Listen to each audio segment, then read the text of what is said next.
மாண்புமிகு பேரவைத் தலைவர் அவர்களே, 2026 தேர்தல் பிரச்சாரத்தில் எதிர்க்கட்சிகள், அனைத்து எதிர்க்கட்சிகள், ஒன்றல்ல ரெண்டல்ல, கிட்டத்தட்ட ஒரு 41 கட்சிகள் எதிர்த்து நின்று தமிழகத்தின் முதல் முறையாக 2016 அம்மா அவர்கள் தனித்து நின்றார்கள். ஆளும் கட்சி, மிகப்பெரிய பலம், முதலமைச்சராக இருந்த செல்வாக்கு. ஆனால் எங்களுடைய அண்ணன், எங்களுடைய தலைவர், மாண்புமிகு முதலமைச்சர் திரு சி ஜோசப் விஜய் அவர்கள் தனியாக பிரச்சாரத்தை மக்கள் துணையுடன், பெண்கள் துணையுடன், இளைஞர்கள் துணையுடன் 41 கட்சிகளை எதிர்த்து நின்று எங்கள் தலைவர் பிரச்சாரத்தில் ஒரு கருத்தை கூறினார். நாங்கள் எப்படி வெற்றி பெற போகிறோம் என்று 1967 அண்ணா கூறினார். அதே கேள்வி எங்களின் தலைவரிடம் பார்த்து கேட்கப்பட்டது. 2 வருஷத்துல கட்சி ஆரம்பிச்சு ஆளுங்கட்சி ஆயிடுவீங்களா? எடுத்த உடனே முதலமைச்சர் ஆயிடுவீங்களா? இந்த இளைஞர் கூட்டத்தை வச்சுக்கிட்டு நீங்க தேர்தலை ஜெயிச்சிடுவீங்களா? பூத் இருக்கா, கிளை இருக்கா, ஒன்றியம் இருக்கா, நகரம் இருக்கா, மாவட்ட செயலாளர் யாருன்னு தெரியுமா? இந்த கேள்விகள் கேட்கப்பட்டது. அண்ணா கூறினார் தன்னுடைய தேர்தல் பிரச்சாரத்தில், அண்ணாவுடைய தேர்தல் பிரச்சார வரலாற்றை இன்றைய அரசியல்வாதிகள் சரியாக இன்னும் படிக்கவில்லை. அண்ணா கட்சி ஆரம்பிக்கும் பொழுது இருந்த கூட்டம் ஜென்சி கூட்டம்.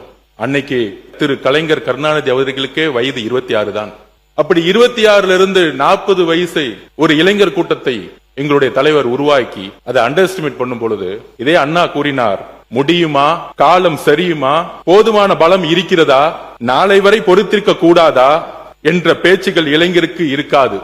அண்ணா சொல்லிய வார்த்தை, இளைஞர்களுக்கு எப்பொழுதும் வேகம் அதிகம், விவேகமும் அதிகம். அப்படி 2026 1967 வெற்றி, அதற்கு பின்பு 1977 ஏற்பட்ட இன்னொரு புரட்சி, அதற்கு பிறகு 2026 தேர்தல் வெற்றி என்பது ஒரு சாதாரண வெற்றி கிடையாது. முதலில் பேசும்போது எதிர்க்கட்சி துணைத் தலைவர் சொல்லினார், நீங்கள் 108 தான் அப்படின்னு பேசினாரு. அந்த 108 எப்படி உருவாக்கப்பட்டது? 41 கட்சிகள் எதிர்த்து நின்று எதிர்க்கட்சி தலைவர் தன்னுடைய மேடைகளில் கூறினார், அங்க இருக்கிறவங்க எம்எல்ஏன்னா யாருன்னு தெரியாது, அமைச்சர்னா யாருன்னு தெரியாது. இதுதான் அண்ணா கனவு கண்ட ஒரு புரட்சி.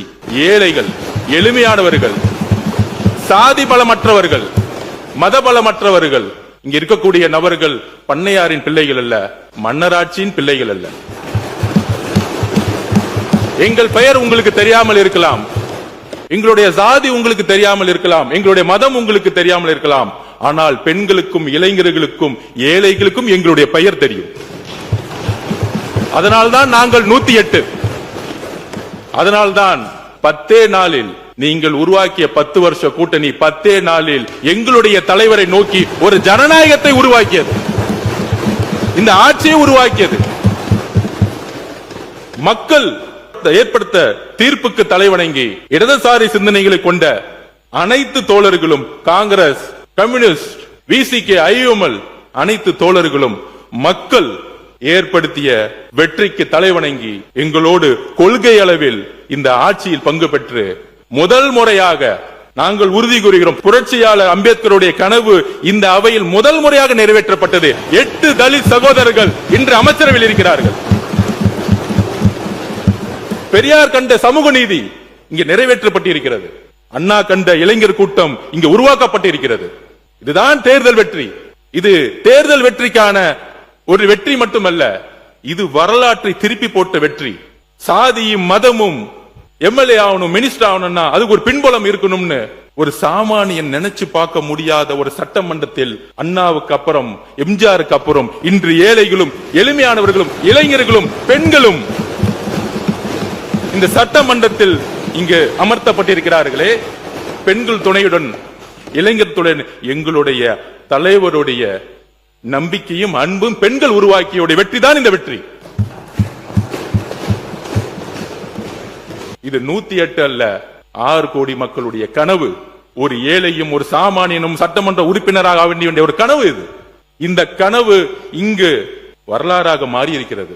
ஒரு சாதாரண கல்லூரியில் படிக்கக்கூடிய மாணவன், நானும் மக்களுக்காக வேலை செஞ்சா ஒரு சட்டமன்ற உறுப்பினராக முடியும், 1 ரூபாய் காசு செலவு செய்யாம. இங்க இருக்கக்கூடிய ஒருத்தரும், இங்க கூடிய இருக்க ஒவ்வொரு சட்டமன்ற உறுப்பினரும், எங்கள் தலைவர் சொன்னார் தேர்தலுக்கு முன்பு, எம்எல்ஏ சீட்டு கொடுத்த பிறகு ஒவ்வொரு இன்றிலும் சொன்னார், என்ன சொன்னார்னா, இங்க பணம் வச்சிருக்கவங்க சரி, பணம் யாரும் ₹1 செலவு பண்ணாதீங்க. தேர்தல்ல மக்கள் நம்ம ஜெயிக்க வைக்கிறாங்களோ இல்லையோ, ஆனால் மக்களிடம் நம்ம உண்மையா இருக்கணும், ஒரு மாற்றத்தை உருவாக்கணும்.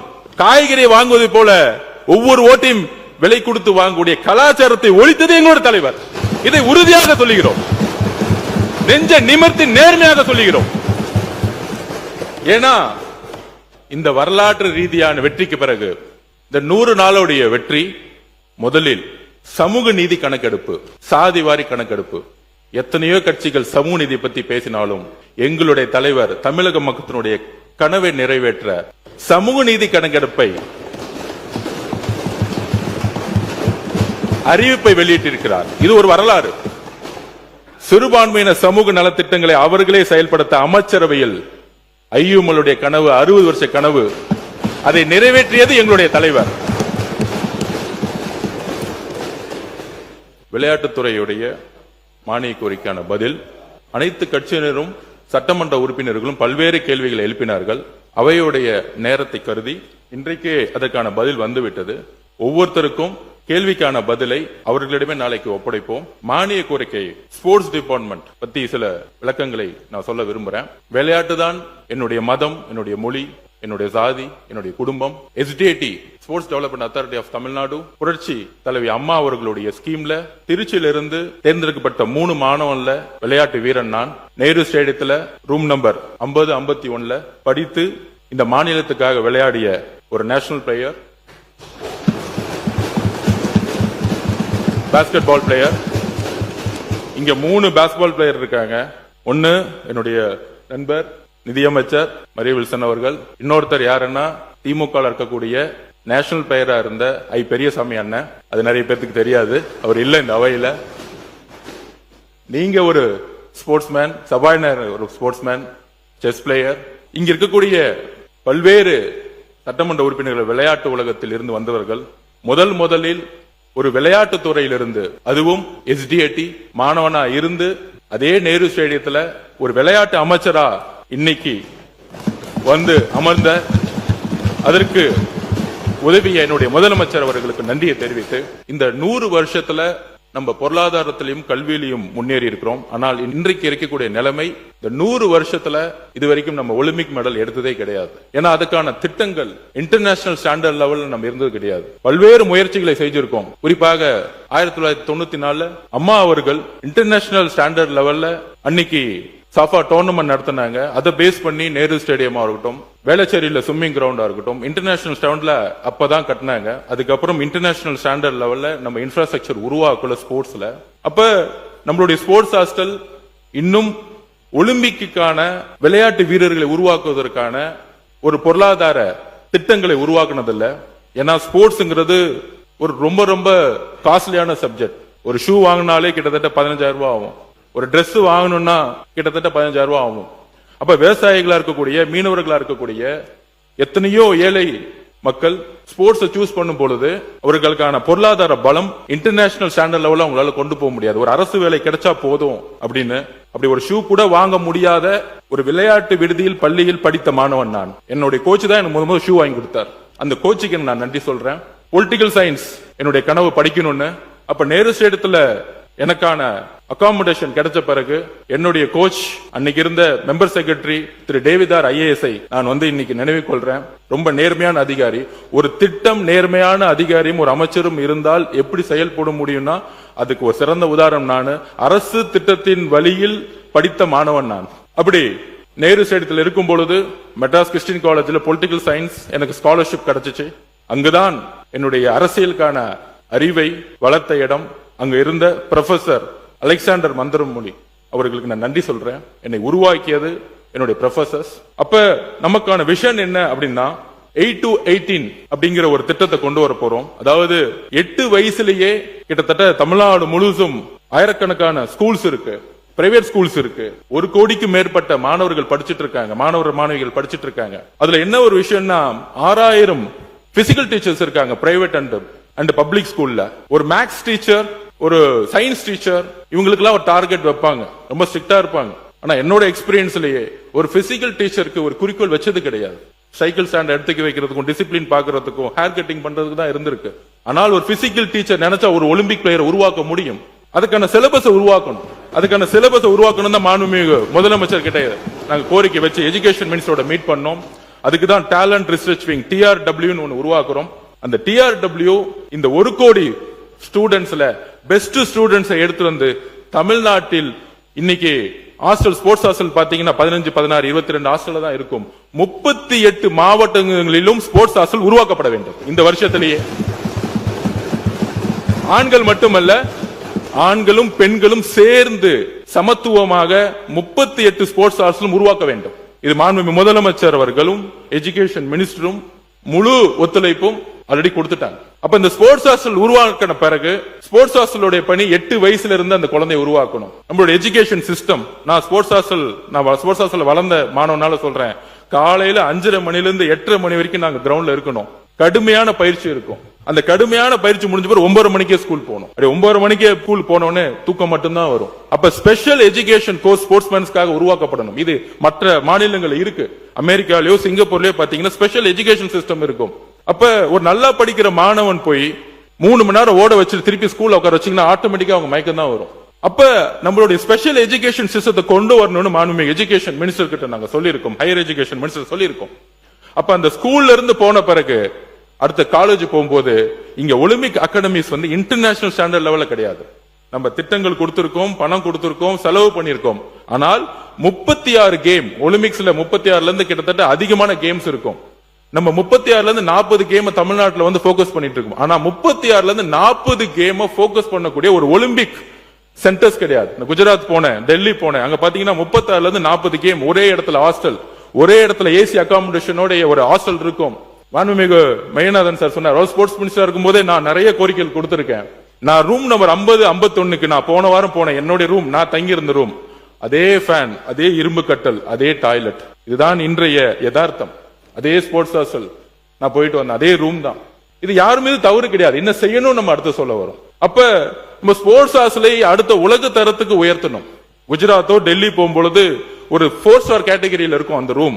அப்ப டெக்னாலஜி இருக்கும். அந்த ஸ்டேடியமே ஒரு இன்டர்நேஷனல் ஸ்டாண்டர்ட்ல இருக்கும். அப்ப ஒலிம்பிக்ஸ் அகாடமிஸை உருவாக்கக்கூடிய இடத்துல இருக்கும். என்னுடைய அறிவிப்புல இருக்கு. அந்த ஒலிம்பிக்ஸ் அகாடமியை உருவாக்கின பிறகு அங்கிருந்து இன்டர்நேஷனல் ஒலிம்பிக் சென்டர்ஸ் உருவாக்கணும். இங்க இருந்து இன்டர்நேஷனல் பிளேயர்ஸா இருக்கவங்களுக்கு 30 லட்சம் 20 லட்சம் கொடுக்கிறோம். அதாவது ஒரு ஸ்போர்ட்ஸ்ல ஒன்னு சொல்லுவோம், வெற்றி பிறகு மெடல் கொடுக்கும் பொழுது காசு கொடுக்கிறது பெரிய விஷயம் அல்ல, அவங்களை அங்கீகரிக்கிறது பெரிய விஷயம் இல்ல. 8 வயசுல இருந்தே அவங்களுடைய அனைத்து வழிகளிலும் இந்த அரசு பங்கெடுத்துக்கணும். இந்த அரசு பங்கெடுத்துக்கணும். ஒரு விவசாயி, ஒரு மீனவன், நான் ஷூ வாங்குறது கூட காசு இல்லாம தான் வளர்ந்தேன். எனக்கான அந்த வழி தெரியும். விளையாடும் போது ஸ்போர்ட்ஸ் ஹாஸ்டல் போனா 3 வேளை நல்ல சாப்பாடு கிடைக்கும் அப்படின்னு சொல்லிட்டு தான் அங்க ஸ்போர்ட்ஸ் ஹாஸ்டல் போனோம். திருச்சியில படிக்கும் போது காலையில பழைய சோறு வச்சுட்டு தான் விளையாண்டு இருக்கோம். சோ இந்த வழிகள் ஸ்போர்ட்ஸ்மேனுக்கு இருக்கு.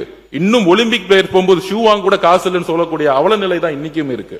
இதையெல்லாம் தொலை தெரிய வேண்டும். இதுக்கப்புறம் இந்த இன்டர்நேஷனல் ஸ்டாண்டர்ட் லெவல்ல ஒலிம்பிக்ஸ் ஒரு இன்ஃப்ராஸ்ட்ரக்சர் உருவாக்கும் பொழுது இப்ப இங்க இருக்கக்கூடிய ஃபென்சிங்ல இருக்கக்கூடிய பிளேயர்ஸ் எல்லாம் யூரோப்ல போய் பிராக்டிஸ் பண்ணிட்டு இருக்காங்க. ஏன்னா நமக்கு இன்ஃப்ராஸ்ட்ரக்சர் கிடையாது. ஸ்போர்ட்ஸ்ங்கிறது சயின்ஸ் அண்ட் டெக்னாலஜி. இங்க இருக்க கோச்சஸ் ஃபாரின்ல போய் இன்னும் படிக்கல. அதுக்கான கல்வி இங்க இல்ல. அதுக்கான ஸ்போர்ட்ஸ் யூனிவர்சிட்டியோட அப்டேட்ஸ் இல்ல. அப்ப ஒலிம்பிக் மெடல் எப்படி எடுக்க முடியும்?